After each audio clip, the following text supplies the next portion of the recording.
This fellow అందరినీ నవ్విస్తున్నాడు, కానీ మీకు తెలియట్లేదు ఇతని క్రాఫ్ట్ ఏదైతే ఉందో, ఇతని క్రాఫ్ట్ అంటే ఒకటి ఐఫోన్ తయారు చేసేవాడికి ఐఫోన్ ఆడేవాడికి తేడా ఉంటుంది కదా. మీరందరూ నవ్వుకునేందుకు, మీరందరూ ఏడ్చేందుకు, మీరందరూ మ్యూజిక్ని ఎంజాయ్ చేసేందుకు మనవాడు పడిన కష్టం మామూలు కష్టం కాదు. అంటే మౌళిని అడిగితే డబుల్ కాల్ షీట్స్ అని చెప్పాడు. డబుల్ కాల్ షీట్ అంటే 16 hours పని చేయడం అనమాట. అలా వరుసగా 30-35 days చేశారు వీళ్ళు. అండ్ ఎప్పటి నుంచి డ్రీమ్ చేశాడో నాకు తెలీదు. నాకు తెలిసి నేను క్షణం టైంలో తన స్పేస్లో ఉన్నాను, మౌళి స్పేస్లో ఉన్నాను కాబట్టి నాకు తెలుసు. అంటే ఈ 8 days ఎలా ఉంటుందంటే ప్రపంచంలో A to Z అందరూ మనమే తోపు మనకు చెప్తారు, ఎక్కడెక్కడికో వెళ్ళిపోతుందో. బట్ ఈ so grounded, so humble and most importantly so talented.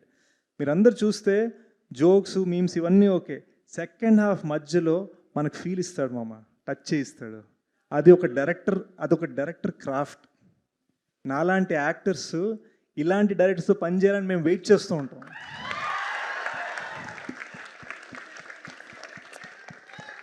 మీ అందరికీ తెలుసు నేను కొంచెం కటింగ్ ఇచ్చే రకం కాదు. నేను ఏ రోజు కూడా ఒక డైరెక్టర్ హిట్ కొట్టాడని చెప్పి అతని ఇంటికి పిలిచి డిన్నర్ పెట్టి మనం సినిమా చేయాలి, నా కాల్ షీట్ తీసుకు ఇలా ఎప్పుడు మాట్లాడలేను నేను.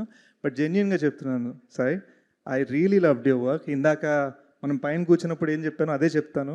You are so talented. నువ్వు సినిమాని ఎంత సింపుల్గా తీసావంటే అది చేయడం ఎంత కష్టమో మనకు తెలియదు మామ. So very proud of you. RTC cross రోడ్లో